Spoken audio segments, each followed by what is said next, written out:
Hello everyone, Satorn here giving you some simple ship designer tips for Stellaris. If you're a beginner player, this video is for you.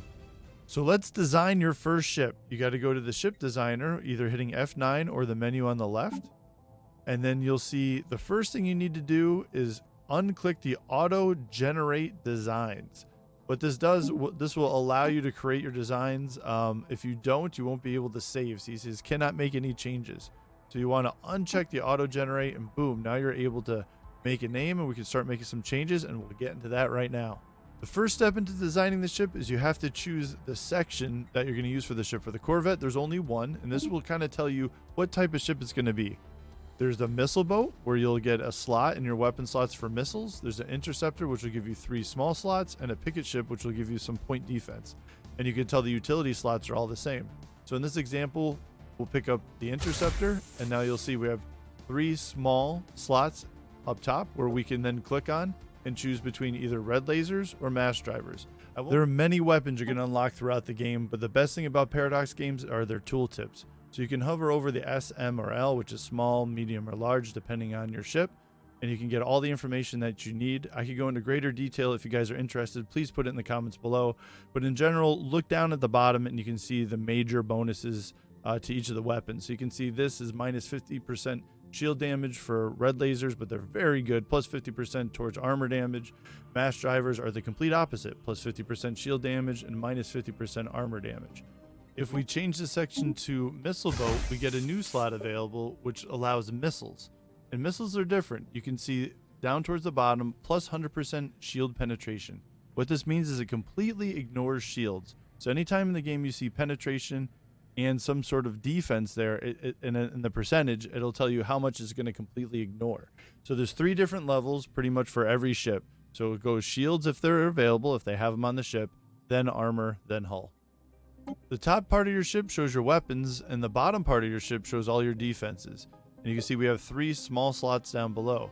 When you click on these, then it makes armor and shields or deflectors available. You can hover over these and it shows you how much power it's going to cost for the ship, how many alloys to create it. And one of the benefits to shields over armor real quick is that shields regenerate over time. Armor needs to be repaired at shipyard. The last type of slot on the bottom of your ship are A slots. These let you put cool things that you get in your technology trees. For example, reactor booster is the first one that you get, and that increases your power. You see we went from plus 30 to plus 50. Later on you get things like you can regenerate your hull, really interesting tech. And as the ships get bigger in sizes, such as we go from Corvette to Destroyer, Destroyer to Cruiser, you'll get more sections down here and potentially more A slots.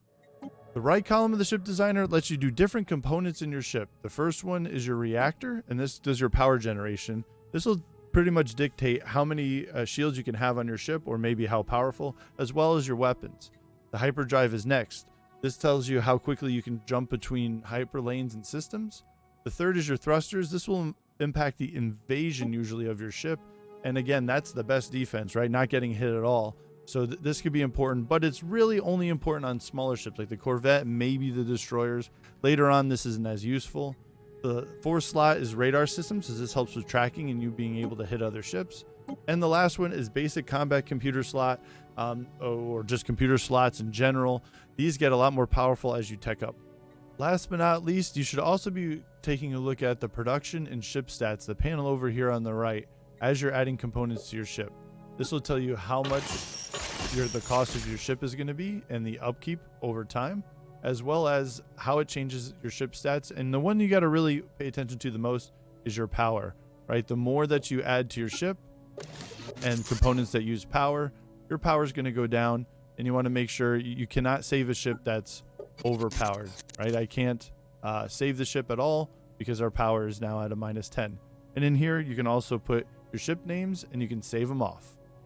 So once we complete a ship design, so let's get one done right here. We'll call it the Corvette, an example. We'll save it off, hit the save button. Make sure you uncheck the auto upgrade button if you don't want these to be upgraded. As you get new text and shields, as well as armor, these will automatically update, but you can also do it manually if you want to uncheck. If you're a new player, you may want to leave this checked. I personally like it unchecked. So we're going to save this off, and then how do we upgrade our fleet to these new designs? you can actually see over buyer fleet, an up arrow just became available. And if you hover over it, it says fleet can be upgraded. So you click on the fleet, and then there'll be a new button here that's highlighted called upgrade fleet. And it'll actually show you how much it's going to cost. So this is going to cost me 19.5 alloys to upgrade. You click on it, they'll fly to the nearest shipyard, and they'll upgrade. I hope you found these tips useful. Again, one last tip. If you don't want to worry and get into great detail about all the components and you're not really sure what to do, you can also always hit the autocomplete ship button. The computer will try to put together a design that makes the most sense. But it's really more optimal for you to choose your own components, especially against your, the different civs and the species that you're fighting against. They may be heavy in shields or heavy in armor, as you find out. So you may want to design your ships differently. If you found all this useful, please hit that like button, smash that subscribe button. I stream 8 p.m. Eastern Standard Time most weekdays on twitch.tv/Satorn. And as always, for the swarm.